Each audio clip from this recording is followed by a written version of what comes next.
हमारी वो ख्वातीन जिनके एक ऑपरेशन, दूसरा ऑपरेशन, तीसरा ऑपरेशन हुआ, अगर आपके 2-3 ऑपरेशन, जिसको हम सी सेक्शन स्कार कहते हैं, जिसको हम सीजर कहते हैं, ऑपरेशन हुआ, तो सीजर करने से आपकी वो यूट्रस की जो लोअर एंड होता है, जहाँ पे कि स्टिच किया जाता है या टांका लगाया जाता है या काटा जाता है, उसकी दीवारें बड़ी पतली हो जाती हैं। तो उसकी पतली होने की वजह से वहाँ पे स्टिच लगने की वजह से रिस्क होता है कि एक नई एक्टोपिक प्रेगनेंसी दुनिया में जो मैं शेयर कर रहा हूँ, इंट्रोड्यूस करा रहा हूँ, उसे कहते हैं C section scar mark pregnancy. That means कि उसके स्कार मार्क के अंदर प्रेगनेंसी हो गई है। दैट इज एंडोजिनस टाइप और exogenous type. That is not going to have a full proper delivery because of 4 reasons. Number 1, अगर सी सेक्शन स्कार मार्क हो गया है, उसकी प्रेगनेंसी हो गई है, तो इसका नाम है ectopic pregnancy other than uterus. This is not the normal location for a pregnancy to grow and have the normal baby. उसका इसलिए नुकसान है कि नंबर 1, उस खातून का प्लेसेंटा पूरे यूट्रस के मुंह पे आ जाएगा 200%। प्लीज, इस जो मेरी बातें कंफर्म्ड है, इस पे कोई कंप्रोमाइज नहीं है। आपके यूट्रस के मुंह के ऊपर सारा के सारा प्लेसेंटा आ जाएगा, number 1। Number 2, you will have bleeding throughout the pregnancy. क्योंकि प्रेशर पड़ रहा है, यूट्रस ऊपर पड़ी हुई है, तो नीचे से आपको प्रेशर पड़ने से आपको bleeding throughout the ear, you will have to be bedridden and you will have bleeding as spot.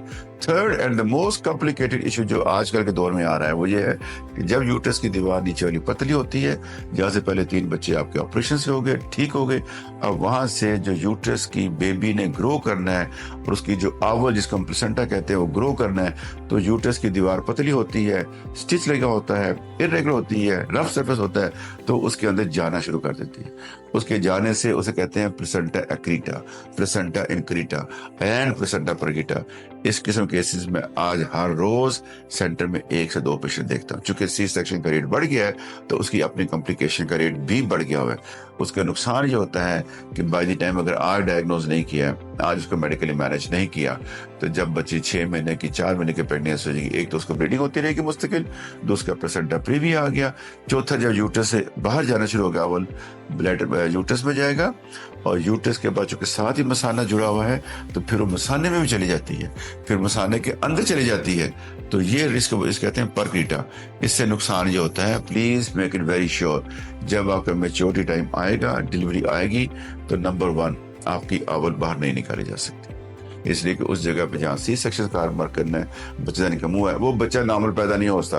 मैं उन सासों से मुखातिब हूँ कि वो सास कहती है जी मैंने 4 बच्चे पैदा किए, मैंने जी 8 बच्चे पैदा किए, तो मेरी बेटी या बहू क्यों नहीं पैदा करेगी।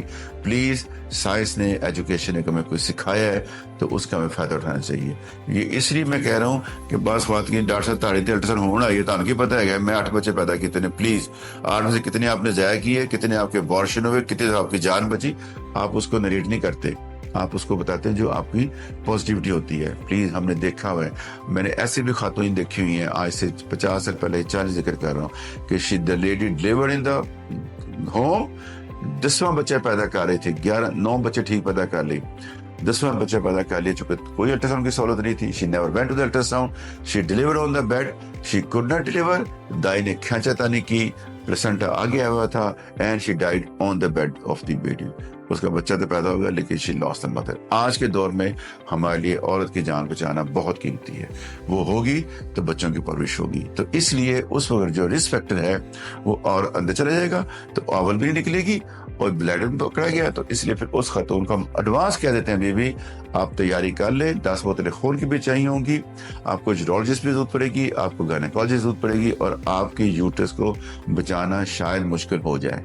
इसलिए कि हमने जान यूट्रस की नहीं बचानी, हमने जान उस खातून की बचानी जिसकी यूट्रस है, क्योंकि ब्लीडिंग इतनी होती है कि खातून का die on the table, even the surgery is going on. So very important कि आप उसका मसाना भी बचाना है, उसकी यूट्रस नहीं बचानी, तो उसको बचाने के लिए बड़ी मेजर सर्जरी करनी पड़ती है, जो बड़े बड़े वेसल्स वहां जा रहे हैं वो ट्रैप हो जाती है। तो इसलिए बहुत जरूरी है कि अगर आपकी ट्यूब की जावा सी सेक्शन स्कार मार्क पड़ेगी, तो आज हम डायग्नोज कर सकते हैं, प्लीज आज डायग्नोज भी कर सकते हैं, और आज उसकी मेडिकल मैनेजमेंट भी हो सकती है। जैसे ट्यूब की प्रेगनेंसी के मैनेजमेंट कर रहे हैं, तो इसकी भी मैनेजमेंट कर सकते हैं। तो this is a very very high risk pregnancy which has to be, कोशिश करके तशखीस होगी तो ट्रीटमेंट होगा। प्लीज